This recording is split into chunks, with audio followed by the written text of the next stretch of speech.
Il caso dello sgombero dell'ex Telecom è già finito in procura con un fascicolo aperto dal PM Gabriella Cama. Sono 16 gli attivisti identificati che risultano ora indagati per il reato di invasione di terreni ed edifici, mentre sono al vaglio le posizioni di altre 50 persone che saranno identificate attraverso testimonianze, video e foto raccolti dalla Digos.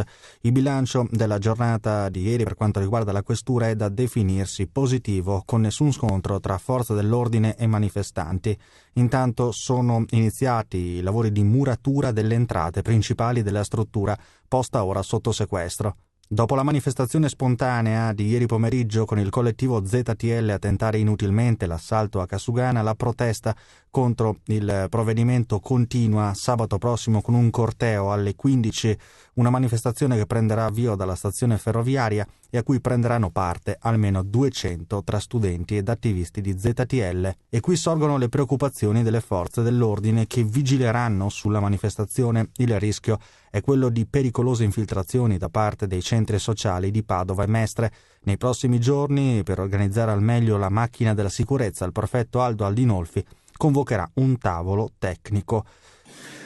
Chiaramente per qualsiasi manifestazione noi di solito teniamo sempre un comitato per garantire l'ordine e la sicurezza pubblica.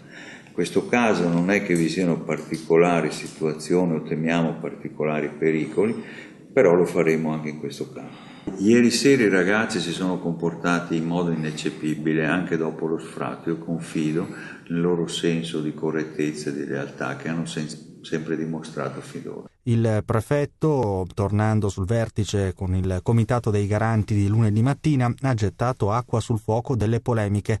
La firma del provvedimento di sgombero è avvenuto alle 14, dopo che l'immobiliare proprietaria dell'area di Via Dandolo e la Telecom non avevano risposto alla richiesta di proroga inviata da uno dei garanti, l'avvocato Antonella Tocchetto. Abbiamo raggiunto l'accordo con il comitato che aveva chiesto un incontro con me, che avrei aspettato sino alla tarda mattinata, perché appunto mi era stato annunciato un'eventuale risposta da parte della proprietà. Risposta che non è mai arrivata, che è stato confermato che non è mai arrivata alle ore 14 e quindi ho deciso di procedere, perché ormai l'occupazione si stava trascinando da più di un mese ed era chiaro che bisognava intervenire per ripristinare la legalità.